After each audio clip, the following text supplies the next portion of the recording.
Hello বন্ধুরা, আজকে আমি তোমাদেরকে বিস্কুট তৈরি করে দেখাবো। এই বিস্কুটটার নাম হচ্ছে নানখাটাই বিস্কুট। এই বিস্কুটটা খুব সহজেই কম সময়ে কম উপকরণে ঘরে তৈরি করে নেওয়া যায়। আমরা কিন্তু প্রত্যেক দিনই সকাল বিকেল সবাই চা খাই, চায়ের সাথে বিস্কুটও খাই। এবার সেই বিস্কুটটা যদি ঘরে এই কম সময়ে খুব সহজ পদ্ধতিতেই তৈরি করে নেওয়া যায়, তাহলে চায়ের স্বাদটাও বেড়ে যাবে, বিস্কুটটাও খেতে দারুণ লাগবে। এবার আমি আমার বিস্কুটটা দেখিয়ে দিচ্ছি। উপরের কালারটা যেমন সুন্দর, নিচের কালারটাও তেমন পারফেক্ট। এবার এই বিস্কুটটা দেখেই বুঝতে পারছো কতটা খাস্তা হয়েছে। উপর থেকে যেমন খাস্তা, বিস্কুটটা তেমনই মুখে দিলেও সহজে মিলিয়ে যাবে। এবার আমি একটা আঙুল দিয়ে চাপ দিয়ে দেখাচ্ছি যে বিস্কুটটা হাতেই চাপেতে কত সুন্দর ভেঙে গুড়িয়ে যাচ্ছে, দেখতেই পেলে। এবার পারফেক্ট বিস্কুট তৈরি করে তোমাদের দেখাবো। এবার 1 কাপ পরিমাণে আমি ডালডা নিয়ে নিয়েছি। তোমরা চাইলে ডালডার পরিবর্তে বাটারও নিতে পারো, রিফাইন তেলও নিতে পারো। এবার শীতকাল যেহেতু ডালডাটা চাক হয়েছে, আমি একটু গলিয়ে নিয়ে এসেছি। এবার গলানোর পরেও এই ডালডাটার নর্মাল টেম্পারেচার হতে হবে, সেটা আমি আঙুল দিয়ে দেখিয়ে দিলাম, একদম ঠান্ডা। এবার আমি 1 কাপ পরিমাণে চিনি দিয়ে দিলাম। এই চিনিটা আমি মিক্সিং বলে গুঁড়ো করে নিয়ে এসেছি। গুঁড়ো করে দিলে সহজেই মিশে যায়। এবার আমার তেলের সাথে চিনিটা মেশানো হয়ে গেছে। এবার আমি দিয়ে দেবো বেকিং পাউডার। এখানে 1/4 চামচ বেকিং পাউডার দিয়ে দিচ্ছি, মানে 1 টেবিল চামচের 4 ভাগের 1 ভাগ। আর এখানে আমি 1/2 টেবিল চামচ নুনের সঙ্গে 4টে এলাচ মিক্সিং বলে গুঁড়ো করে এলাচের খোসাটা ফেলে দিয়ে আমি দিয়ে দিলাম। এতে বিস্কুটের ফ্লেভারটাও ভালো হবে, বিস্কুটের স্বাদটাও ভালো হবে। এই উপকরণগুলো আমার ভালোভাবে মিশিয়ে নেওয়া হয়ে গেছে। এবার আমি এর মধ্যে দিয়ে দেবো 2 কাপ পরিমাণে ময়দা। প্রথমে 1 কাপ দিলাম, তারপরে আর 1 কাপ দিয়ে দিলাম। এবার এই ময়দাটাকেও আমি ভালো করে মেখে নেব।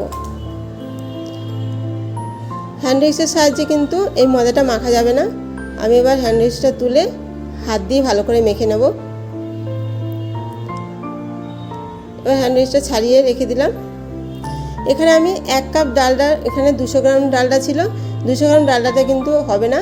আমি এরপরে রিফাইন তেল অ্যাড করে ময়দাটার ডো তৈরি করে নেব, কিন্তু অল্প অল্প করে মেশাবো, তোমরা দেখতে থাকো।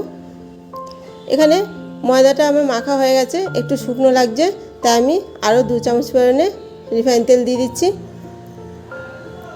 এই রিফাইন তেলটা দিয়েও আমি ভালো করে মেখে নেব। এভাবে অল্প অল্প করে তেল দিয়েই মেখে নিতে হবে, না হলে বেশি তেল হলে নরম হয়ে যাবে, আবার ময়দা মেশাতে হবে, এতে পরিমাপটা ঠিক হবে না। এখন আমি 3 চামচ পরিমাণে সুজি দিচ্ছি। সুজিটা একটু পরেই দিচ্ছি, কারণ তাহলে সুজিটা দানাভাব থাকবে, বিস্কুটটা খেতেও ভালো লাগবে। এবার 3 চামচ সুজি দেওয়াতে ময়দার ডোটা একটু শুকনো হয়ে যাবে, তার জন্য আমি আরও 2 চামচ পরিমাণে রিফাইন তেল দিয়ে দিচ্ছি। পরে লাগলে আরও রিফাইন তেল অ্যাড করব। এবার আবার আমি ময়দাটাকে ভালো করে মেখে নিচ্ছি। এবার আমি হাতে নিয়ে ঘুরিয়ে দেখাচ্ছি যে ডো হচ্ছে কি না। দেখা যাচ্ছে হচ্ছে না, ফেটে ফেটে যাচ্ছে, গুঁড়ো হয়ে যাচ্ছে। অতএব আরেকটুখানি রিফাইন তেল লাগবে, মানে আরও 1 চামচ পরিমাণে আমি রিফাইন তেল দিয়ে দিলাম। এভাবে অল্প অল্প করে তেল দিয়ে সমস্ত ময়দাটাকে একটা ডো করে মেখে নিতে হবে। এবার আমার মাখা হয়ে গেছে, দেখতে পাচ্ছ সমস্ত ময়দাটা একটা ডো হয়ে গেছে। এবার ডোটাকে হাতে নিয়ে এইভাবে ভাঙবে। যদি দেখো এরকম ভাঙছে, তাহলে বুঝতে পারবে যে ময়দাটা পারফেক্ট মাখা হয়েছে। এবার আমি এই ময়দাটার থেকে ছোট ছোট টুকরো করে ডো করে নেব। চামচে করে নিচ্ছি, কারণ প্রত্যেকটা বিস্কুট যাতে সাইজ সমান হয়, তাই এই চামচে করে অল্প অল্প করে ডো করে আমি তৈরি করে নিচ্ছি। এবার অর্ধেকটা ময়দা আমার চামচে করে কেটে প্রত্যেকটা সমান করে ডো তৈরি করে নেওয়া হয়েছে। এবার আমি ফার্স্টটা হাতে একটু মুঠো করে করে গোল করে নেব। মুঠো করে গোল করে নিয়ে তারপরে হাতের তালুতে ঘুরিয়ে একটু চেপে বুড়ো আঙুল দিয়ে মাঝখানটা একটু চেপে দেবো, তাহলে আমার বিস্কুট তৈরি হয়ে যাবে। ঠিক এইভাবে বিস্কুটটা তৈরি করে আমি যেই থালায় করে বিস্কুটটা তৈরি করবো, সেই থালাতে একটু রিফাইন তেল মাখিয়ে নিয়েছি। এখানে একটু বেশি তেল হয়ে গেছে, আমি আর একটু কমিয়ে নেব। তোমরা কিন্তু খুব সামান্য পরিমাণে তেল দেবে, তেল বেশি হলে কিন্তু আমাদের বিস্কুটগুলো ফুলে ছড়িয়ে যাবে।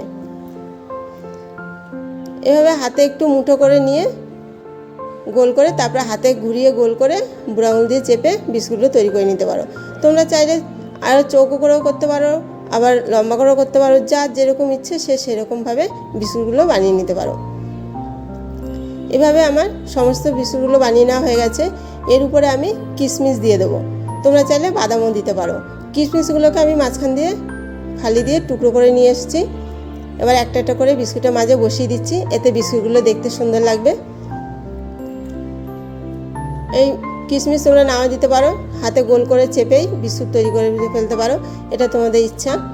এবার আমি আরও বাদবাকি ডোটাকেও এভাবে গোল করে ঘুরিয়ে আঙুল দিয়ে চেপে বিস্কুটগুলো তৈরি করে নিয়ে নিচ্ছি। এবার দুটো থালা আমার বিস্কুট তৈরি হয়ে গেছে, দুটো থালা দুটো ওভেনে আমি তৈরি করে নেব। প্রথমে গামলাটা বসিয়ে স্ট্যান্ড বসিয়ে আমি হাই হিটে 5 মিনিট গরম করে নিয়েছি। তারপরে থালাটা বসিয়ে দিয়ে বিস্কুটগুলোকে ঠিক সাইজ করে ফাঁক ফাঁক করে বসিয়ে দিচ্ছি, কারণ বিস্কুটগুলো সবই ফুলবে, ফুলে একটার সঙ্গে একটা জয়েন্ট হয়ে যাবে। এরপর আমি ঢাকা দিয়ে দেবো, ঢাকা দিয়েই গ্যাসটাকে লোতে করে দেবো। এবার ঢাকা দিয়ে গ্যাসটা লোতে করে দিয়ে আমি 35 মিনিট ভাপ দেবো। 35 মিনিট ভাপ দেওয়াতে আমার বিস্কুটগুলো পারফেক্ট তৈরি হয়ে গেছে। তোমরা দেখতে পাচ্ছ কেমন সুন্দর ফুলে দ্বিগুণ হয়ে গেছে বিস্কুটগুলো। এই গরম অবস্থায় কিন্তু বিস্কুটগুলো একদম ধরবে না, বিস্কুটগুলো খুবই নরম থাকে। একদম বাইরে নামিয়ে খোলা অবস্থায় রেখে দিতে হবে আধ ঘন্টা খোলা অবস্থায় রেখে দিলে বিস্কুটটা পুরোপুরি ঠান্ডা হয়ে যাবে। ঠান্ডা হয়ে যাওয়ার পরে বিস্কুটগুলো পারফেক্ট শক্ত হয়ে যাবে। তোমাদের আমি দেখিয়ে দিচ্ছি, দুটো থালা বিস্কুট দুটো ওভেনে তৈরি হয়েছে, একদম পারফেক্ট।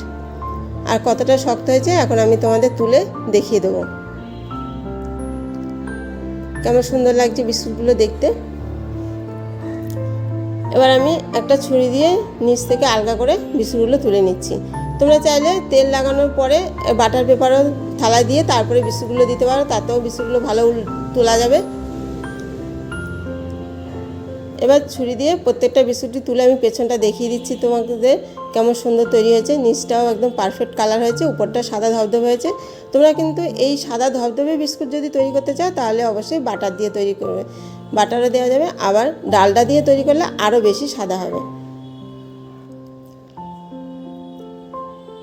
রিফাইন তেলেও সাদা হয়, কিন্তু ডালডাতে বেশি সাদা হয়। এবার সমস্ত বিস্কুটগুলো আমার তুলে নেওয়া হয়ে গেছে। এবার আমি তোমাদের দেখিয়ে দিচ্ছি কেমন সুন্দর সাদা ধবধবে নানখাটাই বিস্কুট। ঠিক এইভাবে সহজ পদ্ধতিতে কম সময়ে বিস্কুট তৈরি করে তোমরা অবশ্যই খেয়ে দেখবে, দারুণ টেস্টি। আর নিজে ঘরে বানানো বিস্কুট তো একটু স্বাদ বেশিই হবে।